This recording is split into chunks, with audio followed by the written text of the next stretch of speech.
45 minutes. That's all they had. 13,000 men stood in a line, formed a human wall, and let swords rain at them, so that the priests could smuggle the deity in this temple through the back door.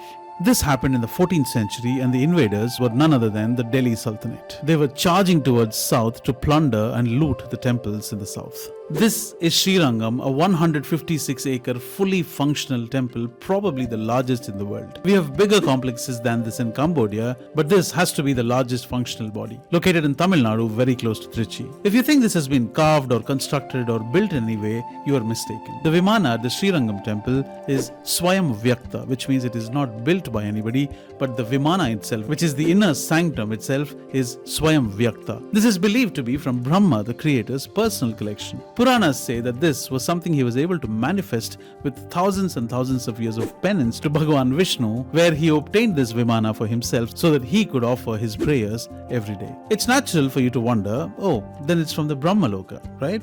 No. Now this Vimana passed quite a few hands. Brahma was mighty impressed with the king Ikshvaku, who happens to be the ancestor of Bhagwan Sri Ram and the king of the Solar dynasty. This was given to him by Brahma, which later became the Kuladhan of the Ikshvaku dynasty. It moved hands, it was passed on through generations, and finally Bhagwan Sri Ram was able to give it as a parting gift to Vibishana, the brother of Ravana the demon. Now how did it end up here in this island-like place between the rivers Kaveri and Kolladam? Now this is the story of Srirangam, ladies and gentlemen. Stay till the end and share it with everybody. Vibishana, while on his way to Lanka with the desire to establish this shrine in Lanka with this Vimana, was very excited. On the way he had to stop to offer his evening prayers, and this is where he stopped and placed the Vimana down, finished his evening prayers diligently. What happened next might not just surprise you, but it sent Vibishana into a state of shock. The Vimana wouldn't move. It got fixed to the ground. He was unable to move it. Now he started crying and expressing his sorrow, and he was feeling angry about himself having placed the Vimana down. That's when Bhagwan Vishnu told him that he would eternally be looking towards south, where Lanka is located, and Vibishana is the only one who is believed to visit this temple every night and offer Abhishekam to the Bhagwan. And it is a firm belief. Now this entire episode is mentioned in the Valmiki Ramayana as well. Now if you carefully observe, I said the Vimana was Swayamvyakta, the reclining Ranganatha Murti at this temple. That is not Swayamvyakta. That was made with a mix of material including limestone and mortar to sustain the test of time. But the Vimana, mind you, is considered to be Swayamvyakta. It is no surprise that kings like the Nayakas and Cholas had their artistic prowess being displayed at this temple. If you look at this temple today, it is not merely a temple, it is an entire universe in itself. Why do I call this a universe? Because this sanctum is enclosed in 7 prakarams, which is concentric squares that you see as you move towards the sanctum. Now you may ask me, why 7? Why not 8? Why not 9? Now this is a beautiful amalgamation of life, world, and the cosmic universe in itself. Now before I get to that, let me tell you, if you look at this structure that spanned across 156 acres, you will gradually move from the town to the temple complex to the peace of the inner sanctum, which means it blended the way of life into the divinity. Now you will see the exterior prakarams, which is the 6th and 7th, which still has shops, houses, daily life. People commute through these prakarams. Now it is a part of the society in itself, which means it's a beautiful amalgamation of divinity and the society that we live in. That, in essence, is what divinity is all about. But let's get to the question of why 7 prakarams. Bear with me, I would have to hold you for one more minute before I tell you that. Now if you look at this entire structure, where the Sri Ranganatha shrine is in the middle of 2 rivers, Kaveri and Kolladam, and it almost feels like an island, right? It's enclosed between these 2 sacred rivers, and the Bhagwan is in the reclining position with Adisesha governing him. Now don't you think this almost is like a replica of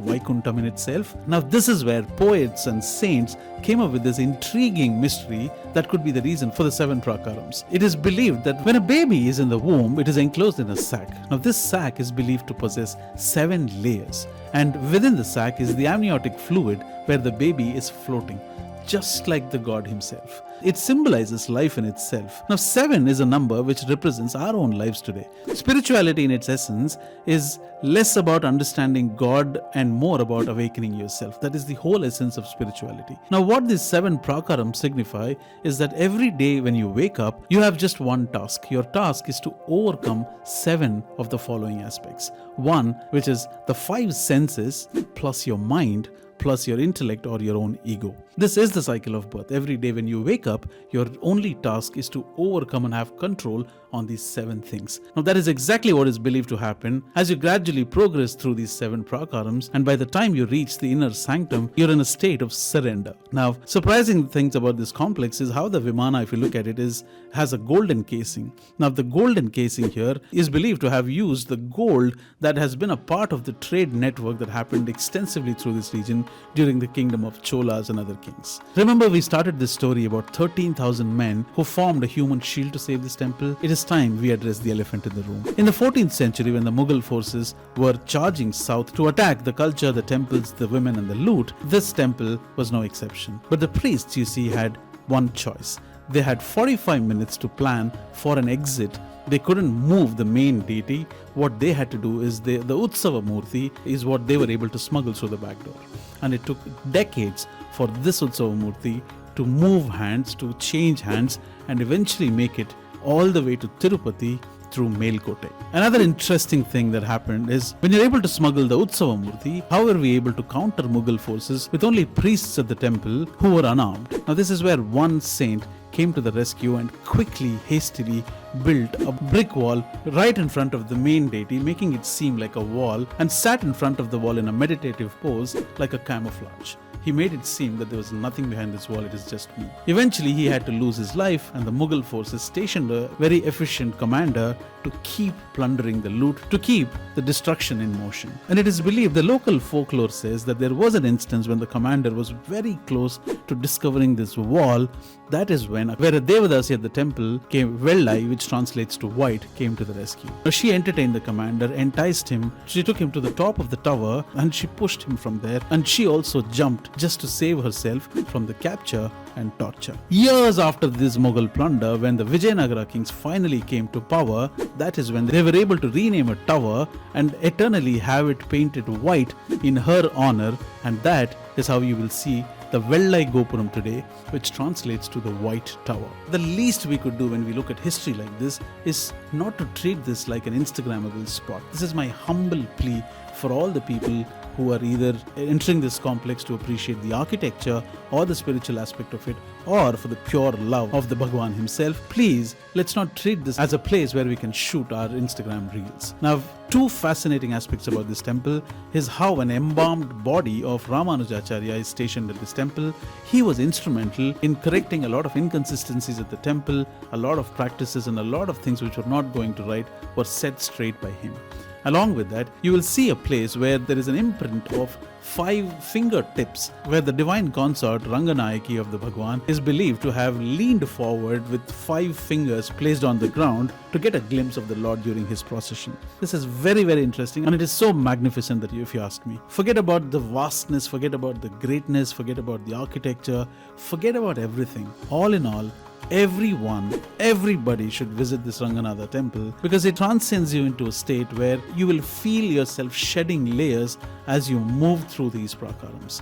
Now, unfortunately, the spiritual aspect of it gets left outside the gate when we enter the temple in all our busy lives. We just treat it like just another temple where we could go to the Lord and ask him for anything that we want. For once, if you don't do that, if you just enter into this complex, you will see your layers getting shedded, and you will eventually get into this mode of surrender where nothing else matters. It is not just a visit to the temple, ladies and gentlemen, it is a visit to the cosmos in itself. That's about it. See you in the next video. My name is KC. Stay tuned.